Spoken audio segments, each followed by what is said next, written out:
So we analyze approximately 45 seconds of conversational speech in an ambient mode, in a mode like you and I are talking right now.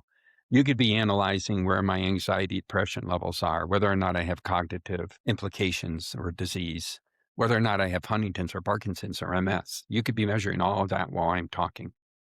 What we're able to do now, utilizing in AI and the computational capabilities of our web and other services in a high trust environment, ISO certified capability, and audited. What we do is we listen to the conversation between two individuals, a clinical team member and a patient. And when the patient is speaking, we're picking up 8 seconds here and 12 seconds there and Mm-hmm. 10 seconds here until we get to about 45 seconds. That represents about 13 million data elements for us. We look at 2,590 different features in the human voice every 10 milliseconds. Okay. And it's actually a 25 millisecond window with a 10 millisecond slide. So functionally or effectively 10 milliseconds. Let's stop there for a second. So, Sure. how did you define all those nuances? Because from the human perspective, I can, especially if I've known you for a long time, I can see what kind of mood you're in. I can see if you're excited, if you're sad, if you like someone, if you're annoyed.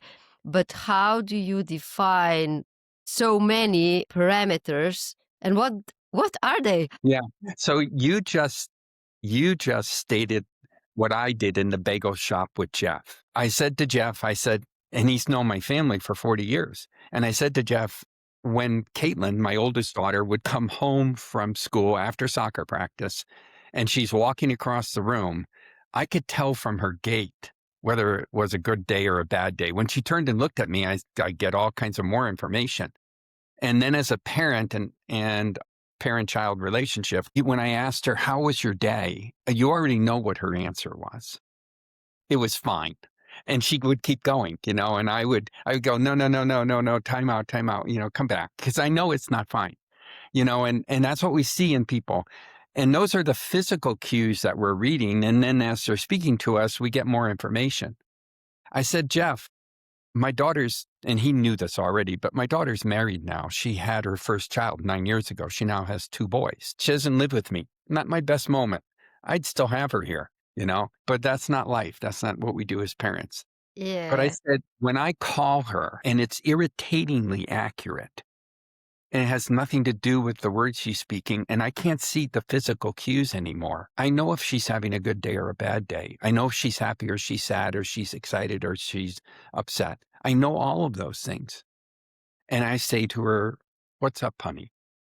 So I said, that's what doctors and nurses and clinical teams do all the time. We all do that. That's how we got there. Now you ask me, where do all these elements come from that we look at? 35 years ago, when Jeff was developing NLP, the textual representation from voice, many of those elements already existed. They discovered them. The vibrational characteristics of the vocal cords, we call it jitter or shimmer or other things. Everybody loves to attach words, particularly if you're in an academic setting, you create new words because it creates your own language and it makes them special. But they're all the characteristics of the respiratory sounds, the Mm-hmm.